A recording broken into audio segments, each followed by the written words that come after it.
Hey guys, Boston Chris here with another episode of the Boston Chris podcast, and this is episode number 46, brought to you by our partners over there at the Speakeasy Coffee House in Quitman, Texas, which is where we filmed this particular episode. Also, thank you to Palmyra Studios in Palmer, Texas for sponsoring this episode as well. Today, guys, we are excited to bring to you a fabulous East Texas duo from the Tyler, Texas area named Eves Road.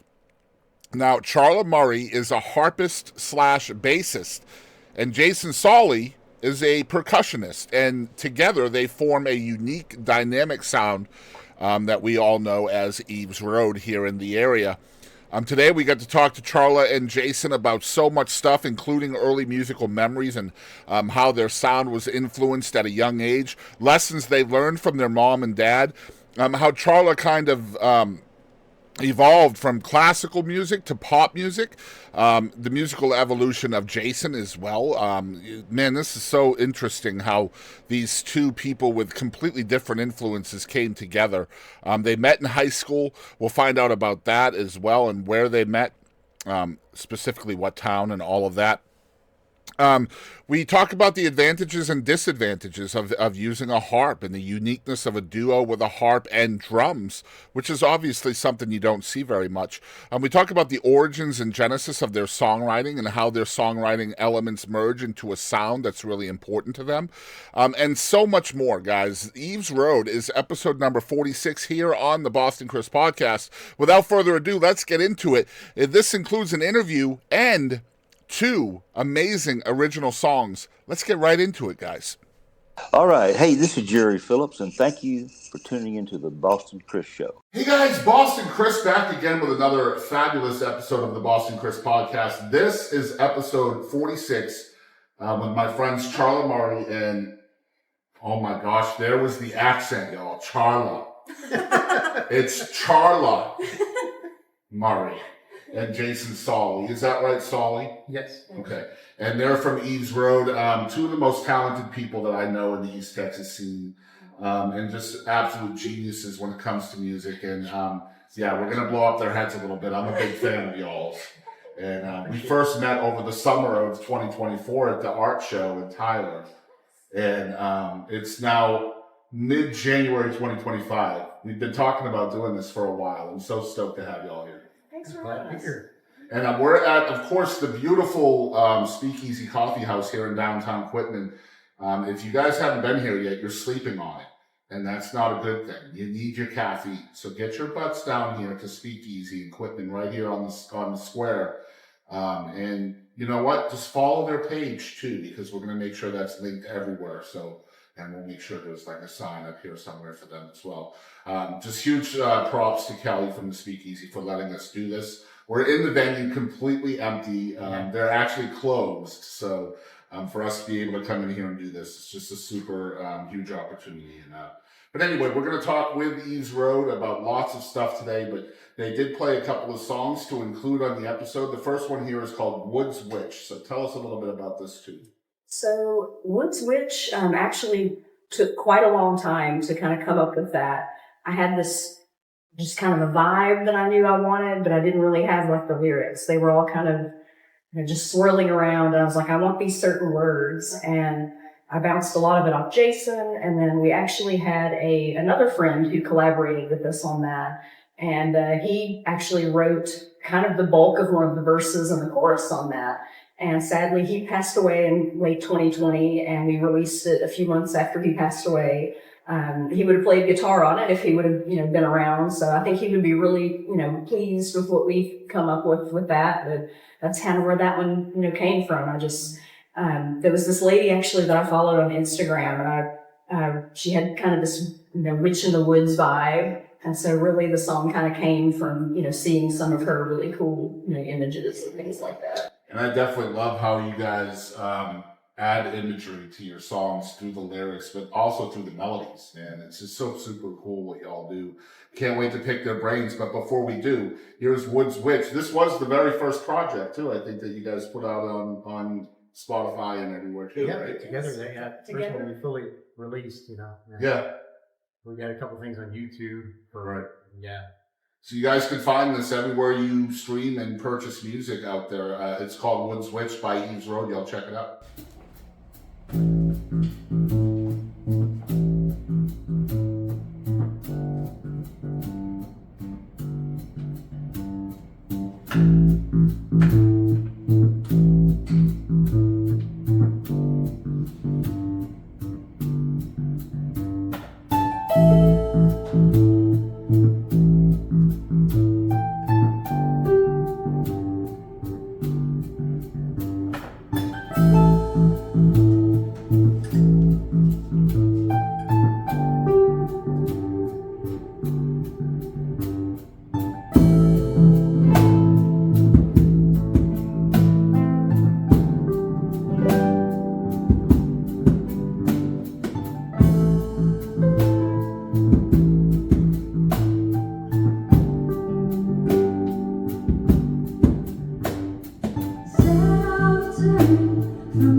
All right, so we're back with Charla and Jason of Eves Road from the Tyler area now, and they're not both from that area. We're going to talk about that a little bit in depth in a minute. But before we do, we always ask an icebreaker question, and that is, what are your favorite drinks right now? What have you guys been drinking, alcoholic or not? Yeah, I don't drink, so I'm pretty boring. Coffee, water, and tea. There you Sometimes go. sparkling drinks. I buy little flavor packets for my water. Absolutely. That's exciting. Yeah, that is very exciting. I'm a big coffee fan too. I don't drink a lot, but we do, play in lots of bars and, restaurants and things. But I really like an elderflower margarita. Elderflower margarita. And it's just tequila, elderflower liqueur, and lime juice. Super simple. Shake it up. Oh, I love it. That's the first time that has been the answer on the show. You're just trying to be unique. I'm sure, weird instrument, weird drinks. That's the margarita for the lady that wrote Woods Witch. Right. Right. Elderflower. We went from elderflower from drink mixes packets to elderflower. Elderflower. Woo! Especially harvested from a forest. Right. One of the last answers we had was water with what was it? Celtic sea salt. Okay. That was the last answer we had here. Sure. Yeah, that was. I still don't know if he was telling the truth or not. Or just trolling me. I don't know. That was Howard County. I still think he was trolling. Just water, really. Yeah. So you guys both have interesting backgrounds when it comes to music. Just the evolution of who you guys were and who you ended up being is super interesting to me. But what were your first things you guys remember individually, musically?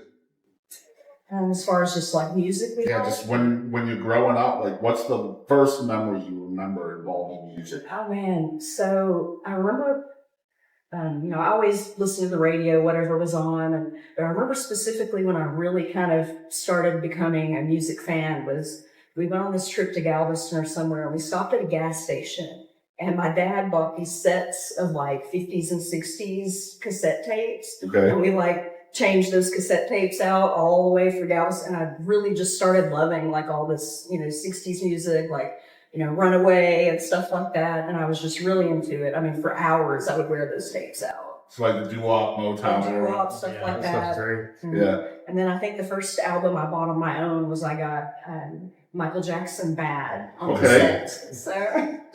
So yeah, I'm still to this day a huge Malt Shop fan. Like I have a playlist on my YouTube. It's just nothing but Malt Shop stuff, yeah. I have the American Graffiti soundtrack on record, and that was my jam. Yeah. Is that where you're? Records, yeah. I always had a bunch of records. My dad collected them and just piles of them everywhere. I listened to every single one of them. I love what it did. We used to just sit there and get into a world.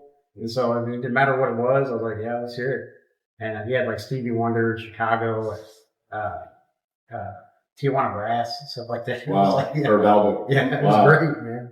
That was one of my early ones too. My dad was a brass player, and so he loved, all things Herb Alpert, Doc Severn, stuff like that. Glenn Miller. That was my dad and I are a big band, and we connected over that a lot. And then I kind of got in trouble because I started trying to be like DJ Charla and like record scratching, his records on a regular record player. And I can't see that at all. That was some of my early. I watch your live shows, and your hands are everywhere. And your feet are everywhere. So like I completely see that. That was one of my early experimental techniques. Everybody did it. It was a terrible idea. Terrible idea. See, I was trying to do that with CDs. It just doesn't. It doesn't look the same. Yeah.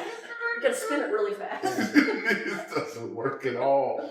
So growing up, I feel like, especially when you're a creative mind, your creativeness, your artistry is kind of shaped by what's around you, right? Whether it's your parents, your brothers and sisters, your friends, whatever. What are some lessons that you guys still hold true today that you learned from your mom and dad? Even if it was an indirect lesson, it wasn't something they were trying to teach you, but it is something you learn. No, Dad had quite a work ethic. He was a hard working dude, like always. Mm-hmm. And so just like I wanted to make music. I'm kind of dumb, like about music. I didn't have any real training or anything. So, but I was like, I can do it. Get to work, And so just kind of being driven like that. It was always a very hard work place. Probably kind of similar.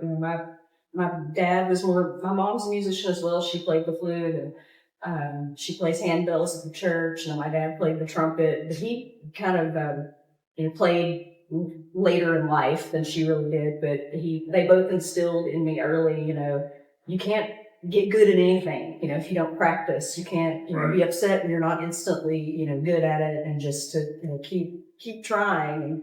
And I know they'd listen to hours of me, playing the same thing over and over again badly, and never complained, always supported me. And so, I owe a lot to them too, to, they come to our shows, still to this day. So What I love about what y'all bring to the live scene is all the bells and whistles, right? It's not just a unique instrumentation with a harp and a percussionist, but it's also the effects and the looping and all of the different things that you guys do to fill a room with so little, right? I imagine there's a lot of experimentation in your past when it comes to music, right? So tell us a little bit about the evolution of that and how that helps you today. So Jason and I met, I guess, in junior high. Yeah. And, he was in 8th grade, I was in 7th grade, and that's where everybody kind of came together, And where was this at? It's at Brownsboro. So we actually went to the bustling metropolis of Brownsboro. Population 600. Population 600. I was in Chandler, he was in Brownsboro, and then everybody meets up in 6th grade at Brownsboro, and then you go on. And we started playing music in high school and experimenting with what we could do. Like he would write some lyrics and then I would try to, write it. I played piano as my first instrument before I took up the harp. And so back then, I'll back up a little bit, in Brownsboro, I think they do have a string program now, but back then they did not have strings. There was no violins, it was, flutes and brass and, woodwinds and percussion. And there just wasn't a string program, so playing the harp did not occur to me back then. And so I played the piano, but we would like write these little things and get together and try to piece them together on the keyboard and record them on cassette tape. And so just trying to figure out like how to record something, not knowing what we were doing just as kids and make something. Given what we were into, we were always into weird stuff, there was some goth involved, and so what we wanted, whatever the technology was that we had access to, it was like the goal was to try to make the weird music that we like, with just whatever we had. Right. So experimentation was like the whole part. Which is where I'm going with this, because we live in East Texas, and this is country music, right? And if you squint a little bit, it's Southern rock, right? And you can't squint any further than that, because if you do, then you're just not going to make it, right? So, unfortunately, and that's not who you are, either one of you, collectively or individually. So, I know there has to, and I know each of your your solo projects too, which we will talk about later. And there's a lot of trial and error in both of those things. Yeah, it winds up being like we want to play. We play the songs that we love growing up and throughout our lives. And I always have these fantasies when I listen to a song about, it would be cool if it sounded like that. And this is a chance for me to mess with that. Yeah. And so, we get pretty creative, like whatever song. I'm not going to play it like it sounds. No. That's terrible. You can't do that. And so we make it weird. And you guys really kind of foster that freedom in each other, don't you? Well, absolutely. And we have a shared note, on our phones. It's like Ultimate Crusher set list where we, what do you want to learn, or we'll think of something, like we'll play something at a show or somebody will say something and we're like, oh, we don't know that, but we should, or it'll make us, think of something else. But, we've been really lucky that, I think I played live a little bit around Tyler solo, and I'll say Texas Music City took a chance on me. They are a highly country and male country, dominated thing. And I don't even know how or why, but they were like, sure, we'll try it out. And I played there regularly for like a year. And, I was just really lucky to get some venues who, they actually took the time to look at what, they didn't go, harp, that's boring. They actually took the time to check us out and watch a video. And they were like, oh, wow, holy crap, that's actually kind of cool. I never thought of somebody playing, Sweet Child of Mine on the harp. And so we joke, I said, I'm going to make an album and just call it Totally Inappropriate Harp Songs and, do. I think it would take off. I'll keep it real. And people, that's a big comment that we get is we love your selections. And we're like, we like the songs that we like, and then we like to play songs that other people like, So you mentioned that you started on piano, now you're on harp, and you're a drummer. Did nobody teach you guys that guitars are just put it into a case, bring it to a gig? So you just try to make it hard on yourself, right? I said, man, I played the flute too, and I said, I'd like something that I need a car to carry, around. That's my goal. Is what is wildly, expensive and stressful and delicate. Let's take that up. I'm never about doing anything the easy way. But no, I actually, when I was probably, I don't know, 16 to 20, I did try to play guitar, and there's some recordings out there of me badly, doing things, and I don't know, I just could never. I understand more than I could do. Exactly, I understand the concepts. I can tell you, like here's the notes and how to do it, but it's just I don't know. I'm just bad at it. So I can play bass, that works, but the 6 strings for some reason. What she's saying is she needed like 65 strings Exactly. or 88 keys. I can play 4 strings or 47. There's no in between. I need more strings. I need more strings. How many can I get? That's so funny. I tried, and then I sold my guitar for a vocal processor and made weird vocal noises, and that was just more my speed. So. But I wish I could play the guitar. Well, I'm an old man, so that thing was $200 and weighs about 8 pounds, so I'm good. Yeah. The acoustic drums are easier. It's just a cajon and a couple of cymbals, and you're good to go. And that's the vibe anyway, right? So exactly. So I wanted to talk a little bit about the musical evolution prior to Eve's Road. We talked about yours a little bit with piano to flute to harp. But you have a project as well that I love. You and I had talked a little bit about this, and I featured it on other shows of mine. Yeah, I appreciate this is Sikmanofasia. So I need to know what's this about? Tell people out there. That's just like I said. I always wanted to make music, despite the fact that I'm not qualified to do it. But as the technology has gotten better, I was like, well, everything's in front of me. I can do it on the cheap. And so now it's just been about 20 years of me messing around with whatever was available, like Fruity Loops or whatever thing. And now the stuff that's on Spotify, I just make on my phone and GarageBand. Yeah. And because it's right there, and they got like 1 million sounds for it. So it's kind of like therapy for me, I guess. It's my place I go. And so like when everybody goes to bed at the house, I get up and spend a couple hours just getting in a little world there and messing around and coming up with stuff. Yeah. It comes out so good. Oh, thank you. Yeah.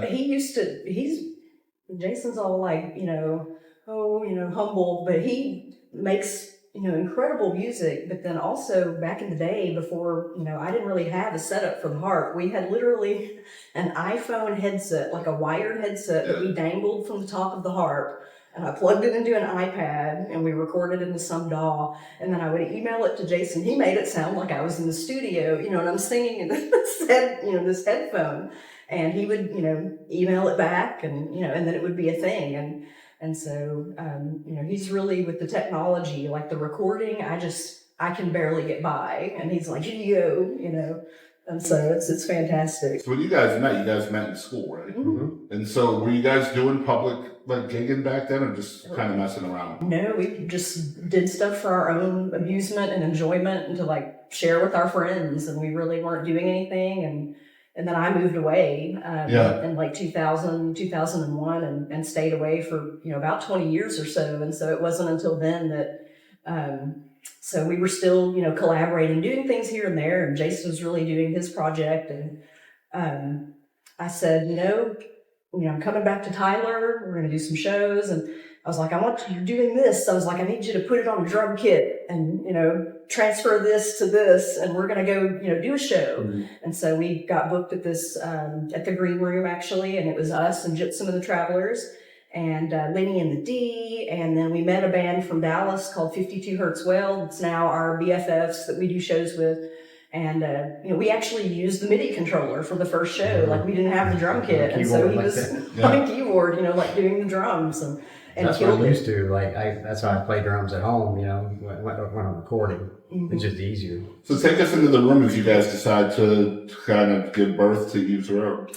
Well, we just, we're kind of doing it, recording the things, and I was doing the live shows, and then I was like, come with me, and then, come with me more often, and more often, and more often. But when we, had the first show at the Green Room, I was like, oh man, I guess we need to have a band name. And Eve's Road is actually something I released a couple of songs, out years and years ago, and I just was on the brain, and I was like, well, just use that. And so we just kind of kept using it, and just kind of evolved from there. What was the origins of the name? It was actually literally a road, and I lived in Atlanta, and there was a road called Eve's Road, and I went, that would be a cool band name, and then all the connotations that come with it about like Eve's Path, and things like that. I didn't know that.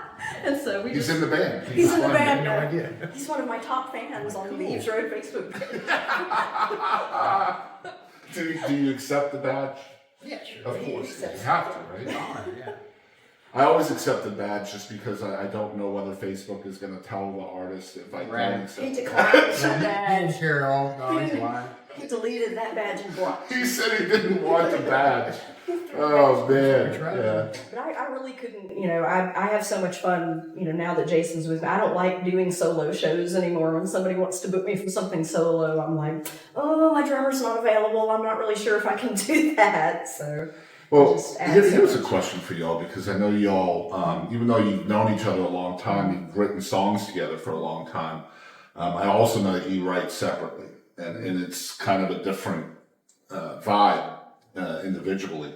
So how does each of your unique songwriting elements kind of merge into the sound that's important for Eve's Road? Yeah, like we get in there and just whoever has an idea, we're like, well, it's probably a good one, so we just go with it. Like, because somebody will feel something. I'm always about the vibe of a song, and so you're like, maybe we do it like this or whatever. So it's just like whichever one wants to guide it, just let them take the reins and go with it. Yeah, it's kind of like, this is like we have one that we didn't play, but called Nightlight, and Jason wrote 100% like that entire song, and I just like came in on the end and kind of harp tinkled around with it, and then it's evolved to be this. Now the harp's the centerpiece of it, but he wrote all the lyrics to that. So we have a few that he's written 100% of it, and then I've just kind of come in and added to it. But yeah, this pretty much is one of us will come up with an idea and go, this is kind of what I'm thinking, and then we'll just play off of it, and it just kind of goes from there.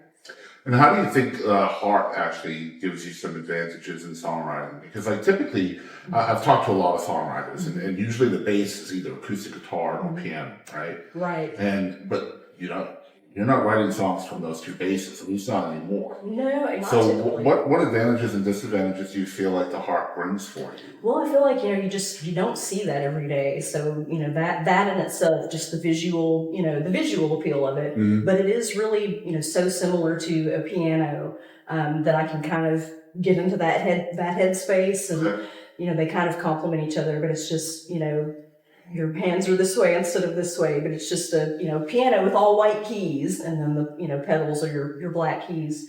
But it's a little bit similar to that, but I feel like the just the different tonality of the harp and the piano kind of gives things that different, like deeper, darker kind of vibe. Or When you're writing, are you searching for those elements that the harp brings to a person? I really am. That the other instruments couldn't? Exactly. Yeah. I really am, because I really want to, do something that's, does the most for, that instrument, and, brings that out to the forefront. It makes it more dynamic, right? Exactly. Yeah. Instead of it just, kind of, people think of the harp and they think of glissandos and arpeggios, and, that's it. But the harp can do just so much more than that. And especially with the electric harp, like the bass on this one is almost like its own special thing for me. Like, I love being in the low end of that harp, because it's just it's different from a bass guitar. It's different from the low end of a piano. And so it's just really, cool and fun to mess around down there. It's funny. My first experience for you guys was Ocean Integration, and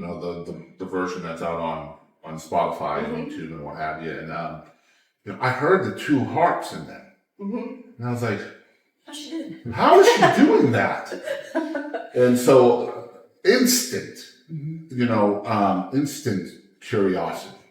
And so then when we went and saw y'all in Tyler, and I saw the loop, I was like, that's what's going on. so that's how she's going to do it. It's magic. It's magic, loop magic. I love looping, and I didn't realize, because to me it just kind of came naturally to me to build and build and build. But I've had a lot of people hit me up and go, hey, because they know I teach harp lessons, I teach piano lessons. Would you teach me looping? Yeah. And I was like, I never thought about that, but Yeah, yes, you should. heck yes, I will teach you looping. And a lot of people are like, I just can't get the timing right. And it is, if you are a hair off, then it all just, it's dominoes falling. It all That's why it's so impressive to apart. see you guys doing what you're doing. And I even look at him and he's in awe of you. Like when you're playing, like I see it, like, and he's not meaning to do that. I catch it out of the corner of my eye every now and then. I'm like, okay, we're in the same, we're in the zone, we're in the same, the same space. And I would love for you to describe the things you can create by fusing the acoustic instruments, like the effects and the pedals and things that you have, like not only to your original music, but to the covers that you guys choose. Because man, I love the way you guys present covers to folks too. Thank you. I think one thing that has kind of become our thing is we are like the conversational band, for your venue. Like people like that, we are not as loud as a full band. You can, speak over us and have a conversation. So I think, sometimes when we are doing covers, it's like, how could we, maybe like we do Metallica, let's make this a Metallica lullaby, a sweet, classical instrument, let's take it down a notch. So I think that, is a place that we're going a lot, is how can we sweeten this, grungy, whatever kind of song and make it our own and make it more, lo-fi or, just a different vibe. It is the power of the harp. Like, whatever song it is, I can pretty well picture it in my head, like what it's going to sound like when she plays it on harp, and it just instantly beautifies it, so you're starting off at an advantage, and you just get creative with whatever you're going to do with it. And you do have an advantage because it's very hard to make a harp sound bad. Right. Like, it's going to be pretty. They just, it's hard to make them make a bad sound. Do you guys feel like when you guys are kind of rehearsing that some songs don't make the cut because you're missing an instrument? Yes, actually. I think we've tried to do, and I was actually thinking about this on the way over here. We did a Queens of the Stone Age song once, and I love it, but it's just like there's something in the middle that's not there, and it's a guitar. That's what, there's that timbre that's not there. It's hard to get like a hit, like a crescendo or something that's supposed to suddenly explode. Yeah. You have to figure out a way to either mute it, then like take it a different direction, or just omit that, because it's you don't have that power. So whatever if you decide to go through with it anyway, you're kind of forcing it at that point. Right. Yeah. Exactly. And then it's like, I would rather, just not do, not everything is going to work. So that's okay. Yeah. That's okay. We got a bunch of them. But so many things do work. So do you guys feel like you struggle to find venues to play in with such a unique combo? Really not right now. We are kind of, we seem to have kind of hit a little niche of venues where, some of them are a little bit more like upscale venues, things like that, like country clubs and things like that. Just the harp, kind of goes with, fancy formal events and, it definitely opens doors for y'all that other bands might not be able to walk through, right? Definitely does. Everybody loves top 40. I mean, it's undeniable, and there's been so much of that throughout the years that these are people's memories, they get nostalgic when they hear it. So I think there's an advantage there because not everybody wants to hear the latest country tracks, played like you hear on the radio. But you guys are playing those types of places too. Like you mentioned TXM. You guys are playing wine bars, you're playing restaurants, you're playing regular bars, you're playing art shows, you're playing the country clubs. So a wide array of different types of venues. The coffee shop. We've just been really lucky to find some very receptive, venue owners to take chances on us. And I love it too. Like, I take my kid to school and I saw a guy that works at a venue that we play at pretty regularly. And I was like, I'm in my dropping my kid off at school at 7 a.m. outfit, not my I'm out gigging, outfit. And I was like, hey, you might not recognize me, but I'm, the harpist. I can't wait to see you guys again. And he was like, oh man, everybody just loves it when you come. And I was like, oh, thank you. I love that.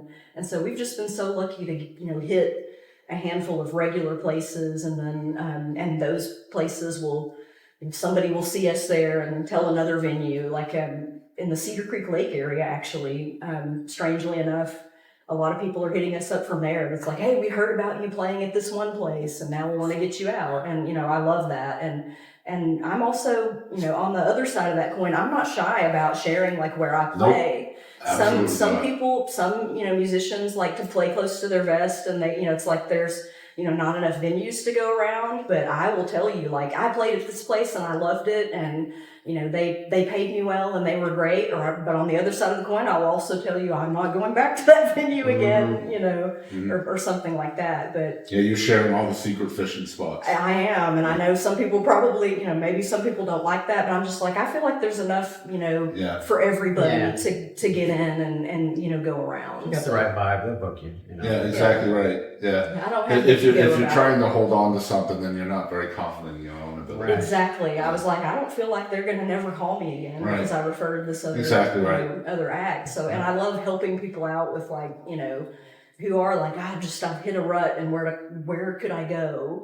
And especially a couple of female artists have hit me up. They're like, where, because of the, male dominated, country dominated, where would I fit? And I'm like, you need to go here, you need to go here. And, so I'm not shy to Which is another unique element to this band is having a female voice to it as well. And you're right, man. God, I hate that for y'all too. That it's so hard for female artists to get any kind of notice in Texas, especially in East Texas. I talk crap about East Texas all the time, but it's just cover music dominated, it's country music dominated, and it's so hard for an original artist, especially a female, to get noticed here. It very much is, and I feel which, by the way, is crazy because you have Miranda Lambert and Casey Musgraves and Leanne Ryan, women have dominated, Mary Womack, and all of these great females that came from this area. They came from this area, but if you don't do country, you're kind of like a little bit overlooked. Absolutely. And I know that.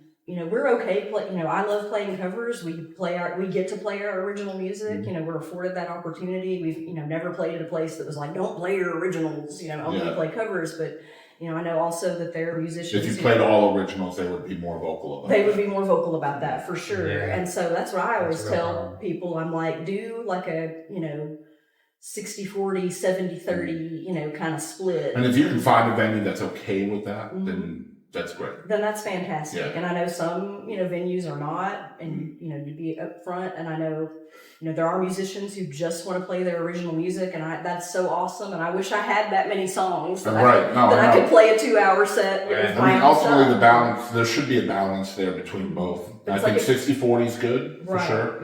Especially with a band like y'all, where you're taking, like you said, lo-fi and Metallica, stuff like that, Sweet Child of Mine, those kind of vibes where you're creating a song that doesn't sound like the original. Like, I don't know how many times my wife and I were listening to y'all and Tyler, and it was like playing Name That Tune. It's like, it's on the tip of my tongue. It's going to take me at least 40 notes to name every one of these songs.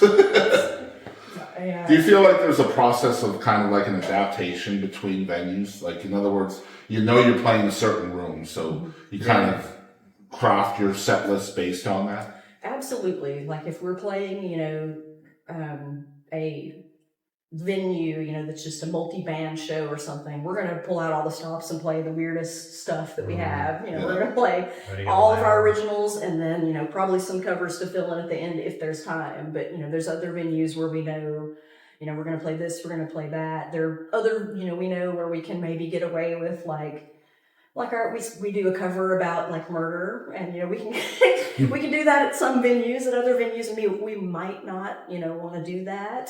So we definitely try to read the room a little bit. And if it's like, oh, they really like that one, let's do something.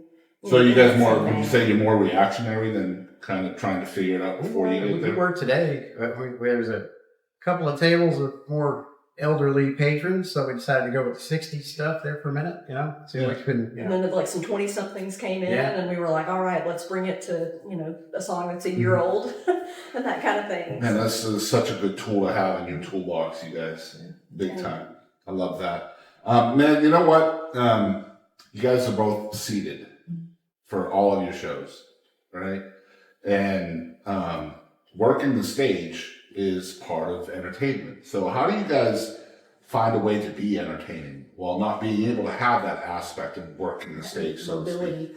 I do play bass some as well, and if we have the space for it, I like to stand up, when I'm doing that, just to change it up a little bit. Every now and then I will let a loop, if the song is fully loopable or most of it is, I will let the loop run, and then I will stand up and sing, or, take the mic off the stand, try to get a little bit more, of, bringing the crowd in with that, and not just us being, trapped in our corner, unable to move. So for me, it's, I'll try to switch instruments, do something a little bit different, engage the crowd a little bit depending on kind of where we're at. Do you do a little bit more storytelling too, perhaps? I don't do a whole lot of, I'm kind of shy, and so I don't do a whole lot of like bantering and talking, but I have, a few like jokes that I'll tell and things like that. And Jason, he'll be hamming it up when he's getting into it. I get silly. We're not one of those bands though. We're not like a party band. Our thing is like, just here we are. We'll sit there and it's two weirdos playing ephemeral versions of your favorite songs. And we're just kind of playing off of that. Like, you like it or you don't. We're just not really the types that, I don't even think I wouldn't want to bounce around and do anything, How do you guys kind of avoid just being background music?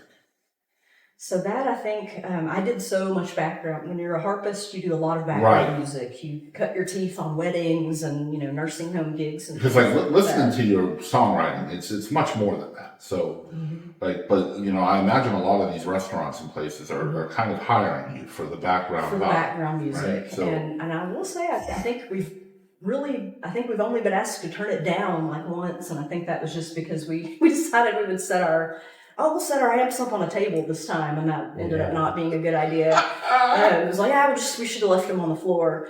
But, it is, sometimes hard to not just, fade into the background. But I think, just the look of the harp and, so people walk by and go, whoa, what's that? And especially like at a place like this where there's a big window, people are walking down. And we played at I don't think you played this one with me, but I played at a place in Denton.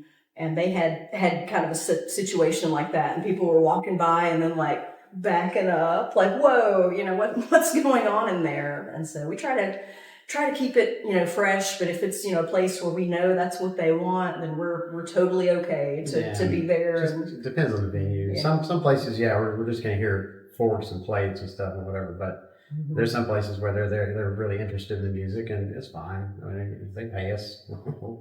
We play it and it's cool, That's all right. I don't mind being background. I can do whatever. I can mess up. Nobody cares. I think another thing, we don't have a lot of ego like in our situation. We're not, about you must listen to me and whatever. We don't really have that. It's just we love it if you love it. We're happy to hear that. We love that, and we might experiment. It's kind of a slow night. Nobody's really caring about it. We'll just pick something. Like, you want to try that and play something, And how do you guys do? I had to ask this because a lot of times when you're choosing covers, you can choose them one of two ways, right? There's either, okay, this is a really popular song. People are going to love this. And that usually goes hand in hand with, can we get them to dance? Can we get them out of their seats? Blah, blah, blah, right? And then there's the choosing of the covers that are important to you. There's songs that really resonated with you when you were younger, whatever they are, right? And with you guys, you do a little of both of those, right? There's like cover songs that you guys do that nobody will even know as a cover song. Like it's such a deep dive, right? Exactly. So how are you guys choosing those songs? I think a lot of it's just, like there is one that we do, and I bet people think this is our original. I'm sorry, Cherry Glazer, if you ever see this. Like, we love your song, Juicy Socks. But we do it in such a, different way. They're like a 3-piece guitar, drums, bass kind of band. And then, we do a little harp, loop it, play a little bass, come back to the harp. And people are like, oh, I really like that song. It's like, yep, that's a cover.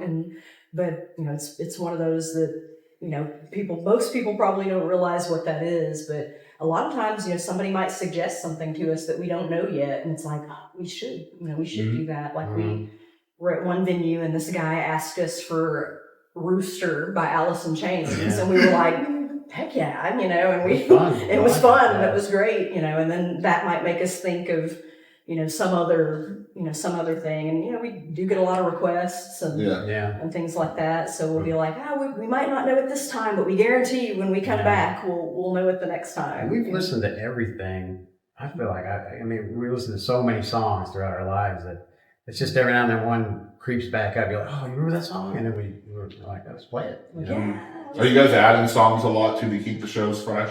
We definitely are. And we're kind of going through kind of a big period of that right now where I'm wanting to like freshen things up. Yeah. And so that's where we did the big set list share and you know, add some things in that we want to learn, or things that we played that were good that for some reason we stopped playing. It's like, I never play that anymore. I mean, we should bring that back, like Chicago, like you mentioned. Yeah. Bring that back. Like, I think we stopped playing that because of the balloon incident. It traumatized us. Yeah, I had PTSD over that balloon thing. We played at a venue and we were into it, you know, in the middle of 25 or 6 to 4. We're up on this big stage, you know, we're loving it.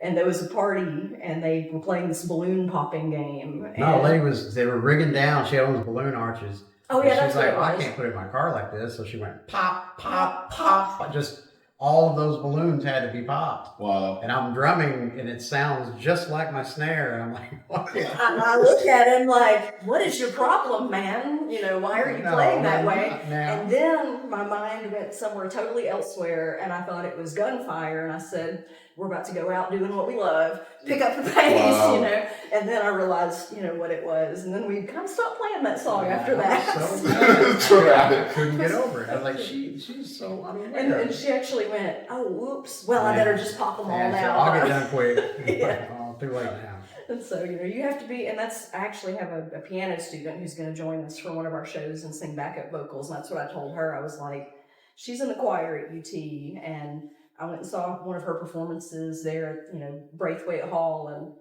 and you know, you can hear a pin drop in there, and everybody's laser focused on what you're doing. And I was like, so what you're going to do with us, this is not that. I was like, there may be balloon popping, and there may be dogs, there may be a server know. dropping a whole plate, you know, a whole thing of That's glass. the beauty of entertainment. Yeah, I You just said- never know I what said- you're walking into. Exactly. I said, this will get you prepared for a totally different thing, but it will be very beneficial. Guys, we're here with Charla Murray and Jason Solly from Eves Road. This is episode 46. We'll be right back after these messages.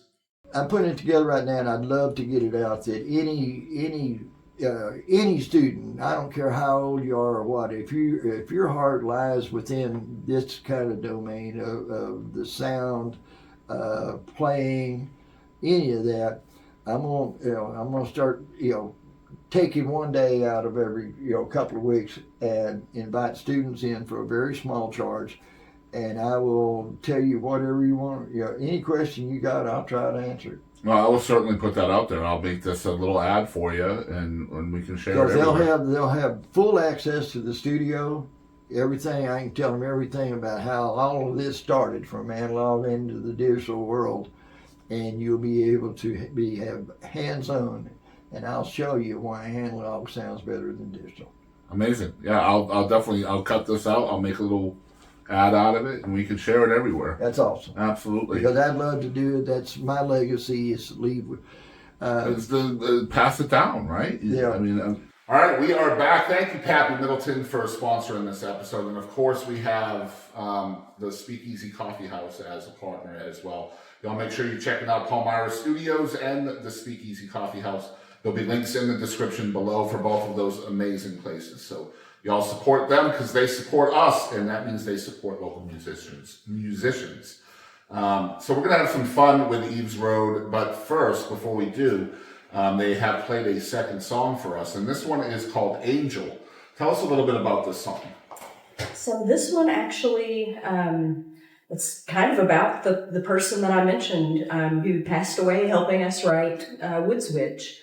It's just a little bit about not kind of knowing what to do with yourself after, losing somebody like that, and then, just kind of letting love in after, experiencing a loss. So.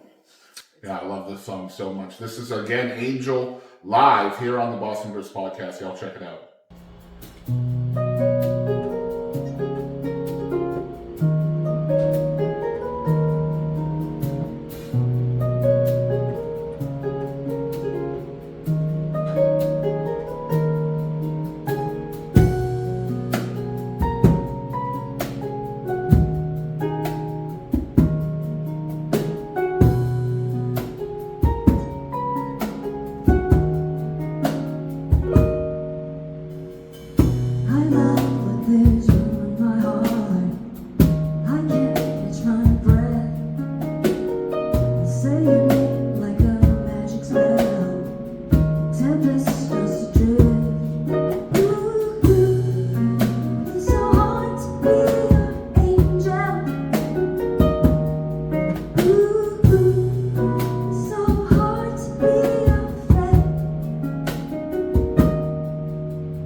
so we are back, and the second half of the show is when we have the most fun.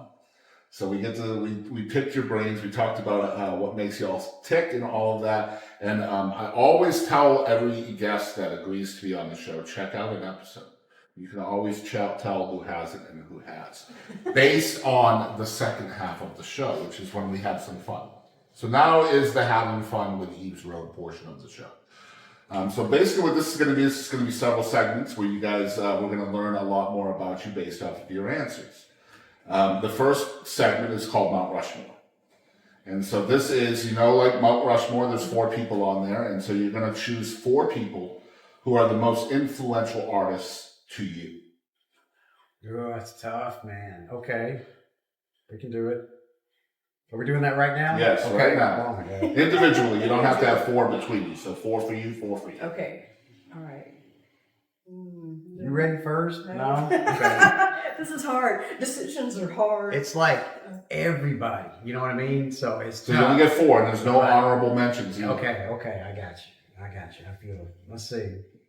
So, and it's got to be like band artists because I can't specify one single person in some of these cases, but definitely Michael Jackson. Okay. Because that was the first. So the one. Beatles, for example, would be one artist. Right. So, Yeah. So, Michael Jackson was my early childhood, and I was like nuts about it. Both all the posters on the wall, I had a glove, Mm-hmm. and it got me so into music, and the way he was so rhythmic and all that. Mm-hmm. That's awesome. And then Pink Floyd, experimentation, songwriting like that. It's just That doesn't surprise me at all coming from you. Then it's tricky. But Radiohead, same reason. It just ever since I got the Benz and I was like, oh, these guys are good because the first album wasn't great, and but then everything after that was mind blowing consistently for decades. Yeah, they never give up. They never just want to get hard one more. Yeah. And then this stinks. Nina Simone. Ooh. Because I don't know how the language works in there, but badass, she's the most badass person that ever lived. Nice. Unequivocally, she, when you see her play Mississippi GD in front of all those white people in the 60s, you're like, okay, that's I love that answer. Yeah.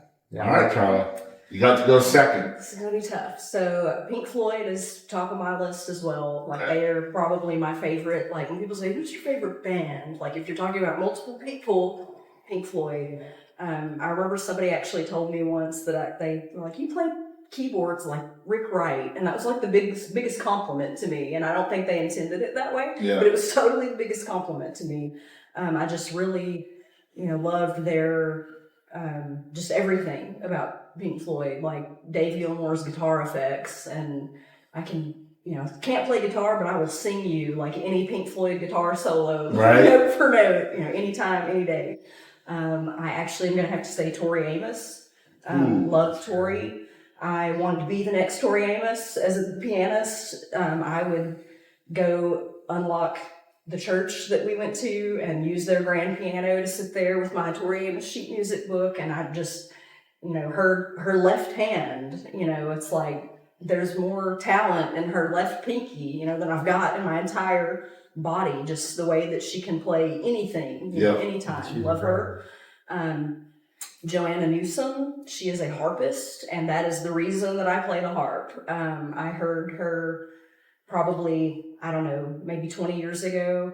And I was like, that's interesting. I wonder how hard that is, and what's that all about? And so I started researching the harp, and then I saw her in concert, and just I was like, oh no, I've got to do this. And I lived in Phoenix at the time. I found a teacher, I bought a harp, and I put my hands on one and was like, this is it. This is my thing. That's called a deep dive. I was made to do this, but I love her. She just was doing, these crazy polyrhythms, on a harp and just all these different things. And then let's see, who I'm going to say from I'm going to have to go with Lana Del Rey. I love Lana Del Rey. I love her so much. Just everything about her. I just really love her, old time, bar singer, cabaret singer, vibe. Her songwriting is just so, I love it. Organic. It is. Yeah. And I just, even, her Lizzie Grant, like from before she was Lana Del Rey, Mhm. like love it. And like even then, I was like, oh, she is just like, a presence. So She gets a lot of hate, but she shouldn't. she does, and I don't think she should. And then, Just look at the music. I don't care about Yeah. that stuff. Yeah. It's ridiculous to look at anything else, to be honest. Yeah. Mm-hmm. All right, so that was Mount Rushmore, and all right, so next segment is called What the Heck. Okay. And so basically with What the Heck, you guys have to turn off your filters. So I'm going to ask the question, and then you guys have to answer. You can't change your answer from the time it reaches your brain to your mouth. Okay. All right, no filters. Okay. All right? And usually I do 5, just depends on how it's going. Get serious. All right, so first one, pineapple on pizza, yes or no? Yes.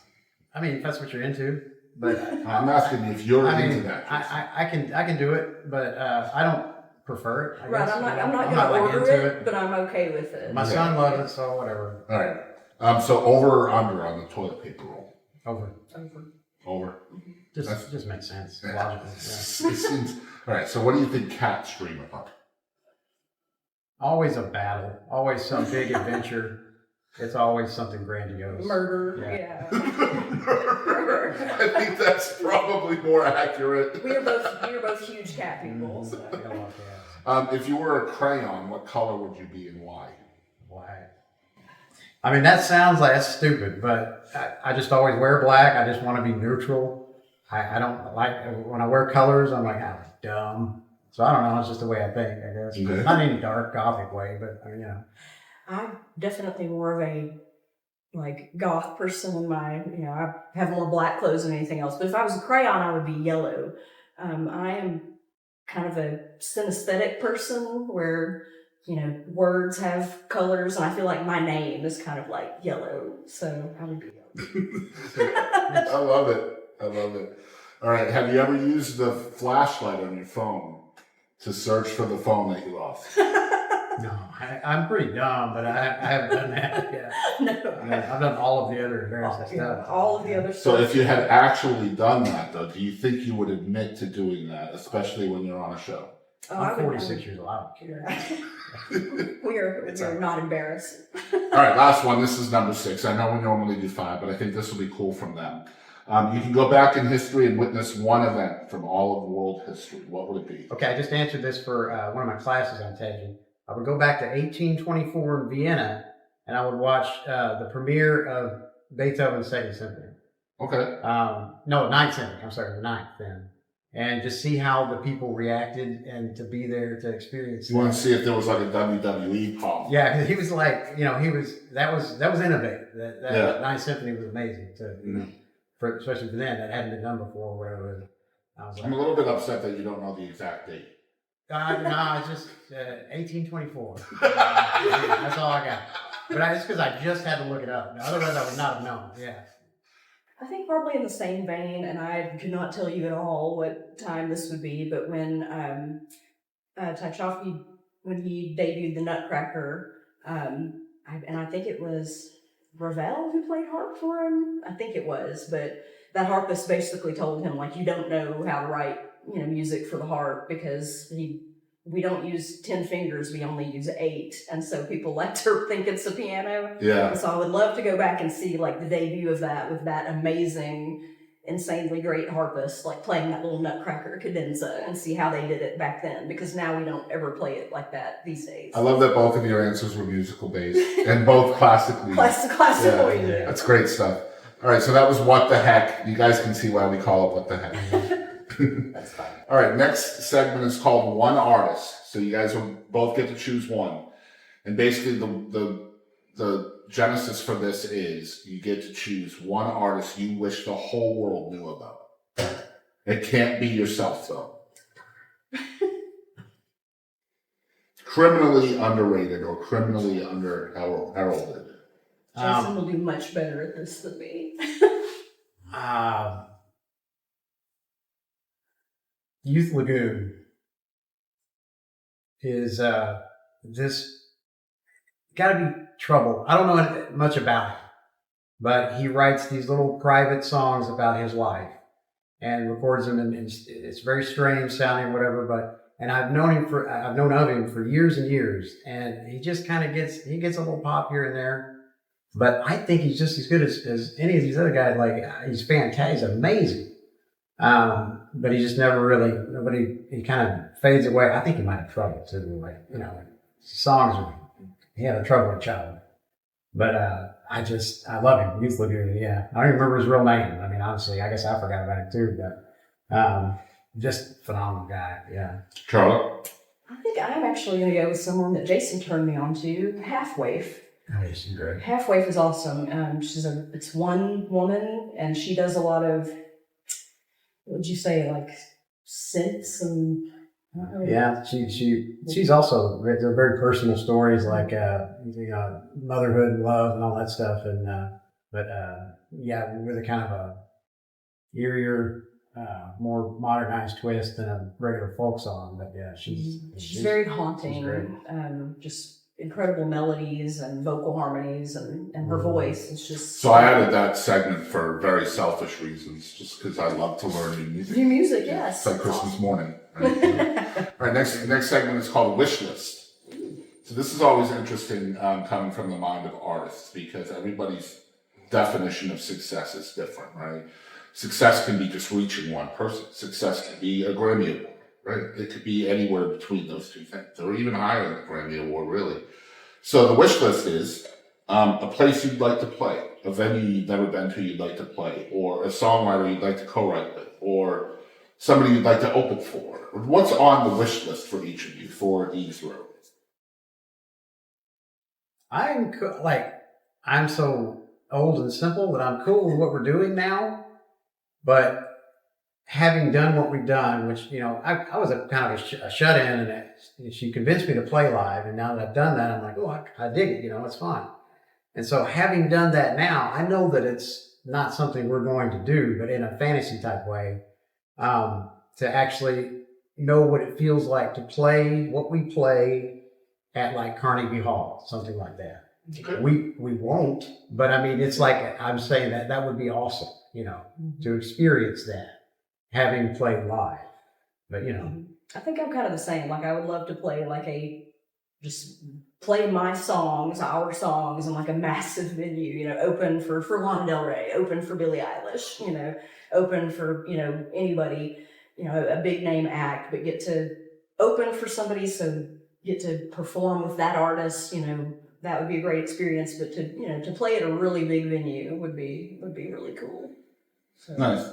So that's a new segment I added, and I love the answers. It's so cool to hear what everybody's kind of goals are, right? Like, because we all have them. Mm-hmm. Like, we all have ambition. You mentioned that earlier. That's your ambition manifesting itself.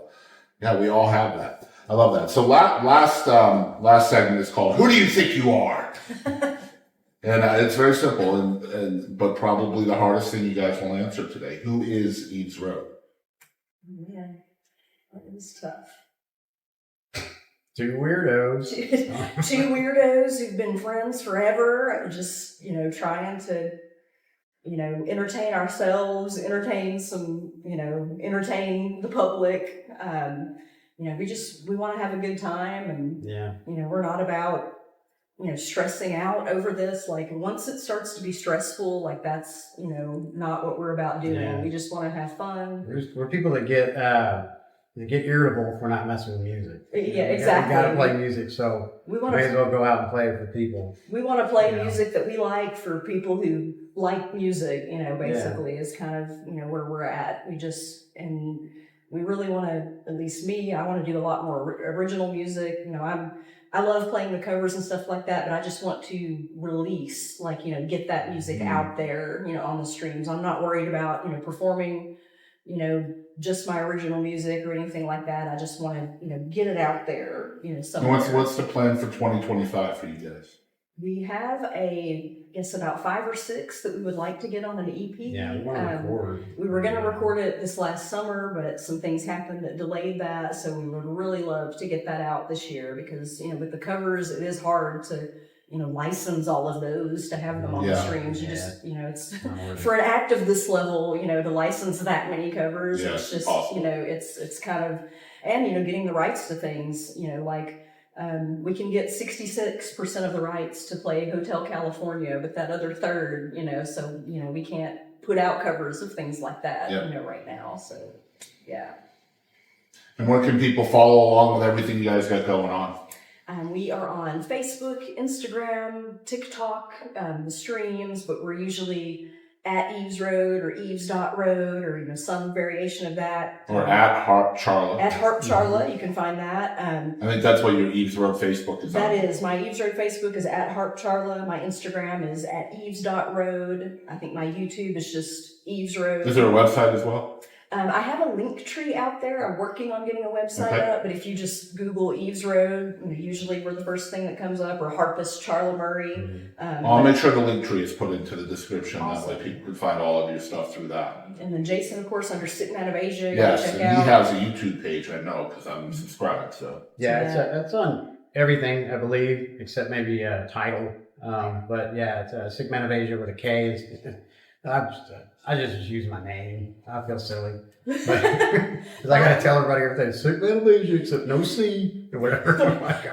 I think one of his biggest streamers is my daughter. She'll be in there and I'll hear this. And I'm like, what are you listening to? We might have to compete for biggest streamer. Biggest streamer, yeah. She's like, I'm listening to Sikmanofasia.